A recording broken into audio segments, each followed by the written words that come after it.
Palestinian Central Bureau of Statistics reports a 283% rise in the cost of living index in Gaza.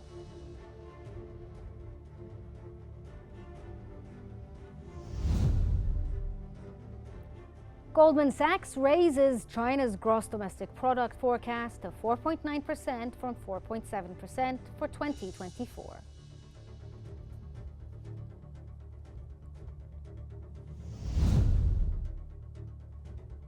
And OPEC reduces its forecast for global oil demand growth in 2024 to 1.93 million barrels per day.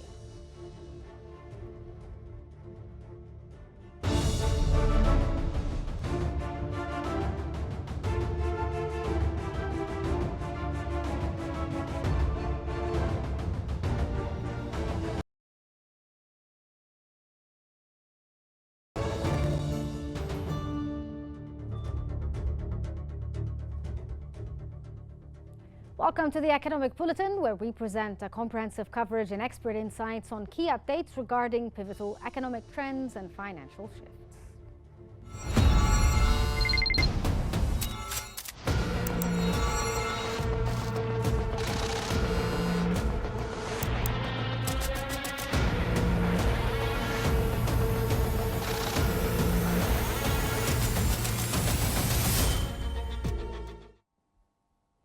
Welcome back. We start off with the Middle East, where the Palestinian Central Bureau of Statistics reported a sharp rise in the cost of living index in Gaza, increasing by 283% from October 7, 2024 until the end of September.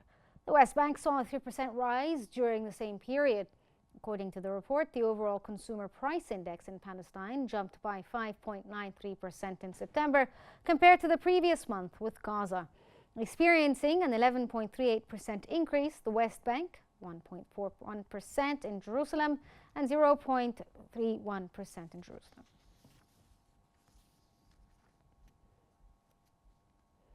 On the other side, Israel's property tax authorities have estimated the civilian property damage from the Iranian missile attacks on October 1st to be between $40 million and $53 million. This incident marks the most severe damage caused by a single missile strike on Israel since the onset of the current war.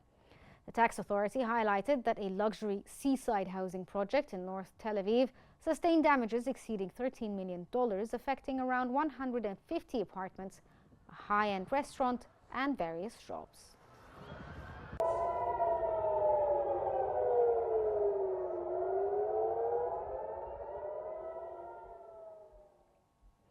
As tensions rise in the region, Israel faces growing concerns over the security of its critical trade hub, Haifa port. With Hezbollah's missile capabilities threatening the port, experts warn of potential disruptions to the import of essential goods, including food and medicine.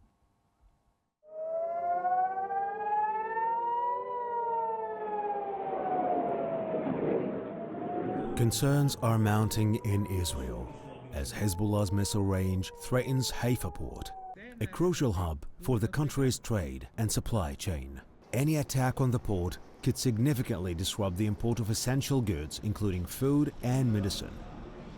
Reports suggest that up to 70% of shipping vessels could stop heading to Israel if Haifa is struck. Italian shipping vessels have already stopped heading to Haifa port, following instructions from the Italian Coast Guard. As an alternative, Israel's second largest port, Ashdod, lacks the capacity to fully absorb Haifa's operations, potentially leading to shortages. In 2006, a Hezbollah missile strike near Haifa port killed 8 workers and forced its closure, redirecting operations to Ashdod. Experts warn that a similar incident would severely strain Israel's logistics and disrupt the flow of goods. With rising transport costs and security concerns, pressure on Israel's maritime infrastructure continues to build, complicating the economic outlook amid ongoing regional conflict.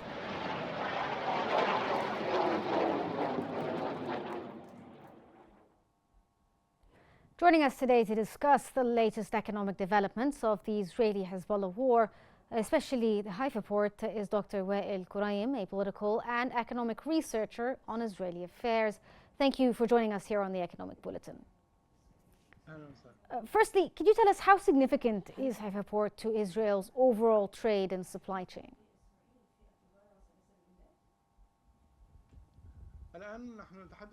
Now we're talking about a new situation in Israel. The main entrance for commodity in Israel is Haifa port. There are other maritime ports that are totally halted. Eilat port, for example, has been suspended its work for 7 or 8 months. Haifa is the main port now that through which the commodities enter Israel. There is some support from Jude port, however, the main port is Haifa. So striking Haifa port would totally paralyze the Israeli imports and exports. Haifa port is used to supply both Palestinian and Israeli markets. So people in West Bank are suffering from the high prices of different goods. There is also great risk of that some Palestinian villages and cities would have difficulty getting their essential.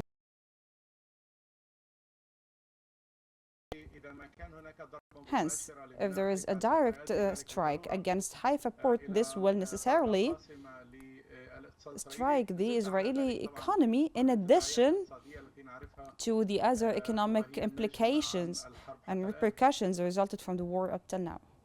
So what specific goods and industries would be the most affected by the closure of this port? First of all, the normal goods, on top of them food supplies and essential commodities, all of them enter through Haifa port. Also the raw materials that are used in the Israeli manufacturing coming from different countries. So this will hit all the different industries that require raw materials in the manufacturing process. Thus, this port is very vital and essential. It's safe also to say that the import of oil and energy substances, all of them come through Haifa port because it's the closest to the oil refining centers in Israel. So this sector as well is threatened by a great strike if the work in this port would stop. So if Haifa port is shut down, what, in your opinion, are the short and long-term impacts economically that Israel could face, both in terms of direct cost of living on the average Israeli citizen and on the broader economic effects, like in terms of the macroeconomics, GDP and so forth?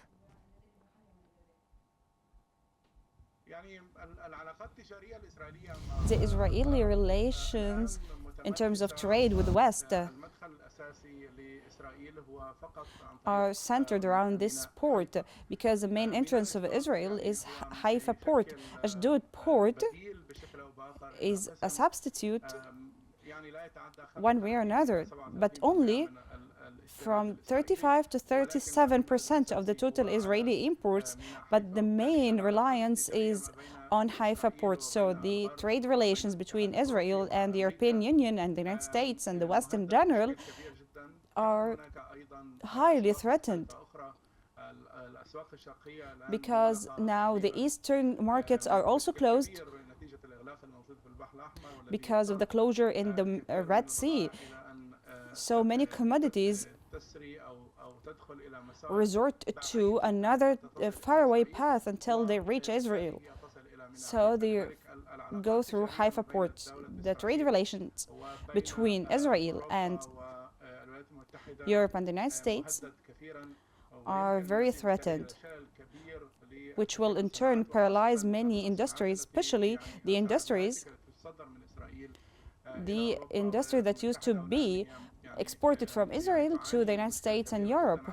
So now they are suffering from a big problem on two paths. First, the foreign investments, and the second path is the difficult trade movement between Israel and the different countries, which will increase and double the problem. in terms of foreign investments, because the foreign companies that want to invest in Israel now suffer from different problems. First of them was before the war, because of the judicial system issue in Israel that is very threatened now. The second issue is the public security, because now no one can talk about the horizon for settlement or the end of the war or a potential for security and stability in Israel. The third thing is the trade movement itself that suffers from a problem, because the exchange of goods between Israel and different countries already suffers from problems. So everyone in Israel now asks themselves, if we want to invest in this market, can it be dependable for a production, or it can be considered a production place? Of course not, which will decrease the credit rank of Israel. Sir, you spoke about global partners, including Europe and the United States. How would Israel's global trade partners be affected as well, especially in Europe, in response to a potential disruption in the port? Will they also be economically affected by a shutdown of Haifa port, not just Israel?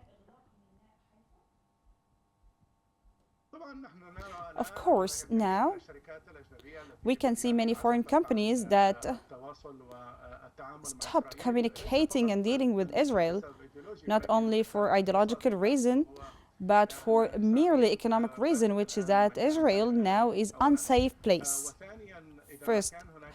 That was first. Second, if there is a serious strike against Haifa port, this will paralyze the port, which means that Israel is not safe. In addition, dealing with Israel at the level of import and export is not possible. So the question is, to which extent that strike can affect, its effect would be on a very long term, because it will cause a paralysis to this port that would last for 2 or 3 months. So everyone wants to deal with Israel at the level of import and export, and seeking a certain level of stability would think twice, because they may reach a point where they cannot depend on Israel as an importer or exporter, or as a source of raw material, because many ships cannot enter Haifa port. So, sir, do you think that these companies, these international companies, may follow suit like Italy and halt operations in Haifa port?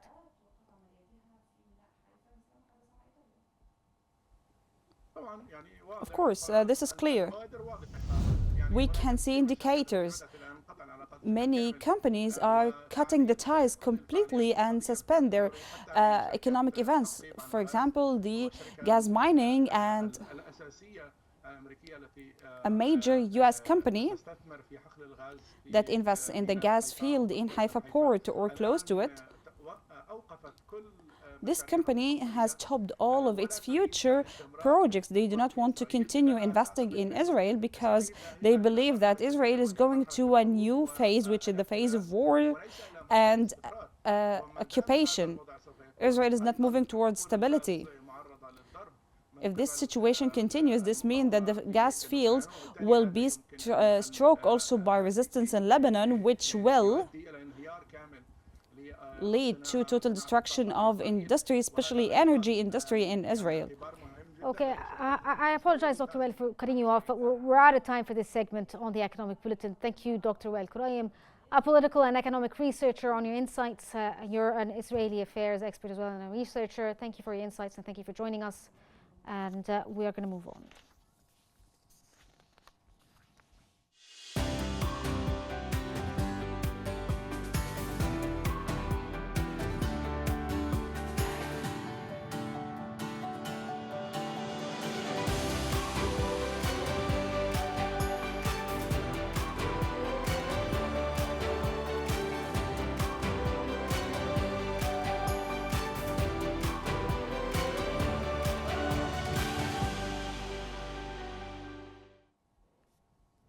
On a global note, a new World Bank report revealed that the world's 26 poorest countries are more in debt than any time since 2006. These nations are increasingly vulnerable to natural disasters and other economic shocks. The report highlights a setback in efforts to eradicate extreme poverty. Despite global recovery from COVID-19, these economies remain poorer today compared to pre-pandemic levels. Their average debt to GDP ratio is at an 18-year high of 72%.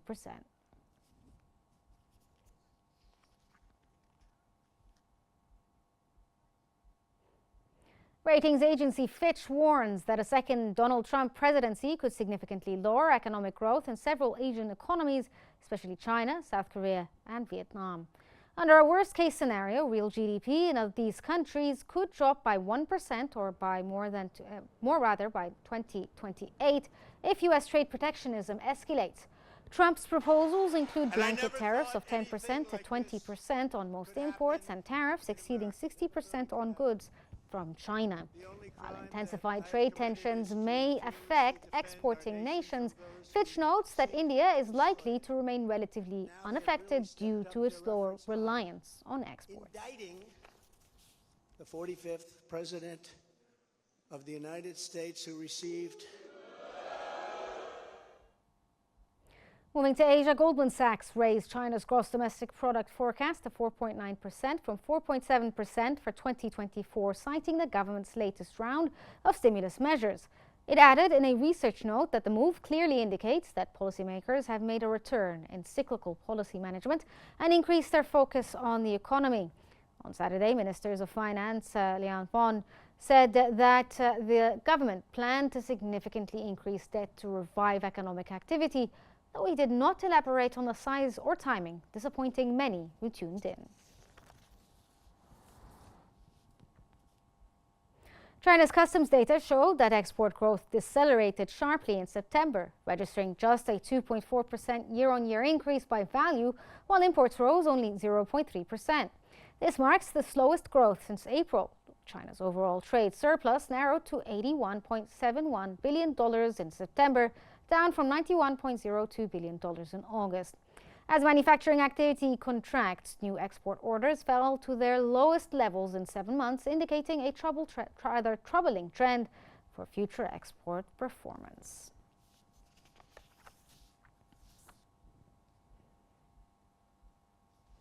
Still in China, they have initiated an anti-subsidy investigation into dairy imports from the European Union following the EU's recent vote to impose tariffs of up to 45% on imported Chinese electric vehicles, with Italy, France and the Netherlands supporting the measure. The probe, launched in August, focuses on imports of various dairy products including cheese, milk and cream. China's Ministry of Commerce stated that it would use samples collected from selected companies based on the export volume, product structure and geographical distribution in its investigations.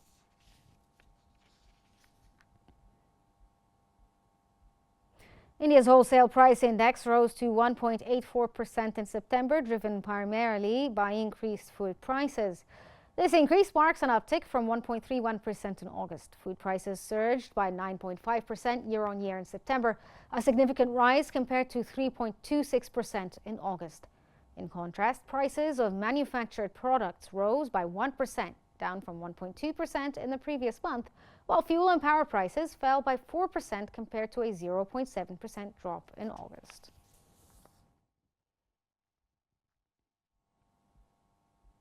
Still in India, retail inflation surged to 5.49% in September, marking its fastest pace in 9 months, as higher food prices continued to exert upward pressure. The government data showed this figure is a significant increase from 3.65% in August and surpasses economists' expectations of 5.04%. It is the highest inflation rate since December 2023, when it reached 5.69%. The central bank anticipates inflation will ease following recent higher readings, projecting an average of 4.5% in the fiscal year 2024-2025.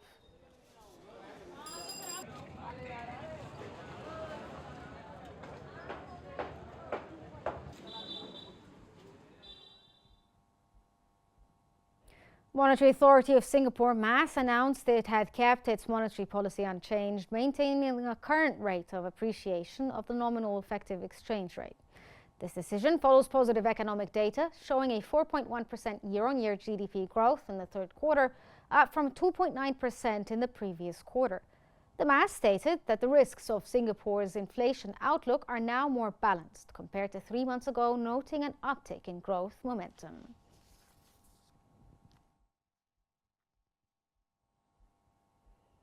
In the tech sector, Chinese electric vehicle maker BYD has voiced concerns over the European Union's proposed tariffs on its vehicles, stating that they will likely increase prices and deter buyers, especially those among lower-income consumers. Stella Li, BYD's executive vice president, described the tariffs as unfair and emphasized that the costs will ultimately fall on consumers. Li confirmed that BYD will manufacture nearly all of its EVs in Hungary and will prioritize sourcing components from European vendors. While battery packs will be assembled in Europe, battery cells will still come from China, with the minimum price for a BYD vehicle in Germany set at around €30,000.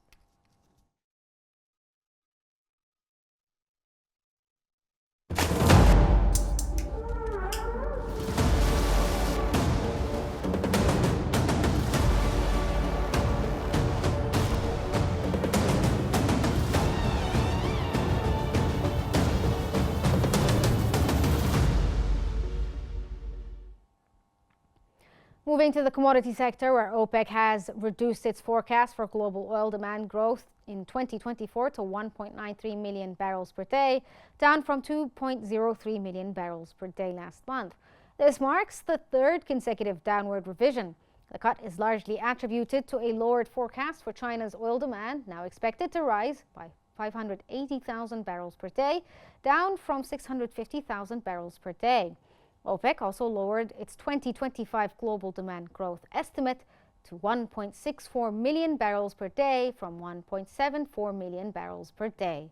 The group highlighted subdued diesel consumption due to a slowdown in economic activity and a transition to liquefied natural gas for heavy-duty trucks.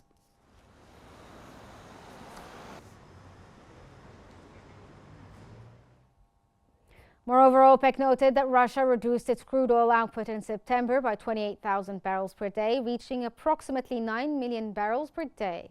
This figure is slightly above the OPEC Plus group's agreed quota of 8.98 million barrels per day. The OPEC Plus coalition, which includes Russia and other allies, has implemented significant output cuts since late 2022 to stabilize the oil market. OPEC has identified Russia, Kazakhstan and Iraq as countries producing above their quotas. In response to overproduction, Russia has pledged to compensate by reducing output in October and November of this year, as well as from March to September next year.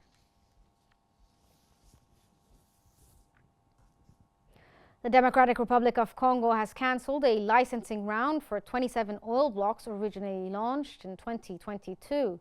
Hydrocarbons Minister Aimé Sakombe Molende cited reasons for the cancellation, including late submissions, irregular offers and insufficient competition.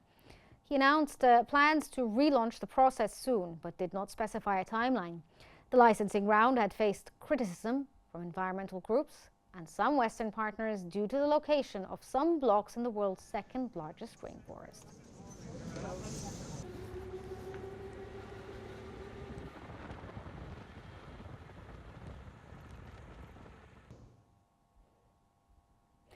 Oil prices declined over 2% on Monday, wiping out all of last week's gains as China's stimulus plans failed to inspire investor confidence. And the country's oil imports fell for a fifth month, stoking concerns about fuel demand. The markets also remained on edge about potential Israeli attacks on Iranian oil infrastructure. Brent crude futures were down 2.02% at $77.44 per barrel, by 1400 GMT, while the U.S. West Texas Intermediate crude futures fell 2.17% to $73.92 per barrel.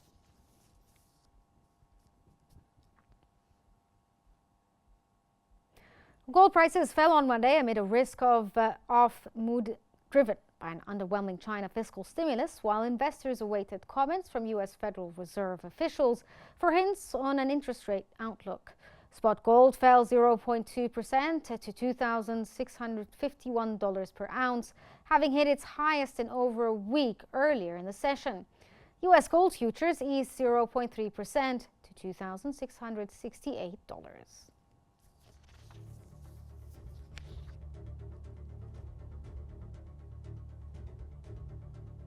That's all for now. Here's a roundup of today's key headlines. The Palestinian Central Bureau of Statistics reports a 283% rise in the cost of living index in Gaza.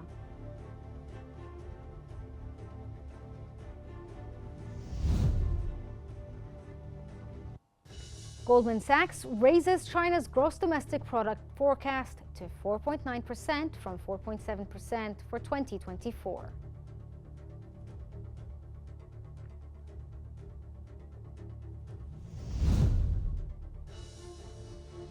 And OPEC reduces its forecast for global oil demand growth in 2024 to 1.93 million barrels per day.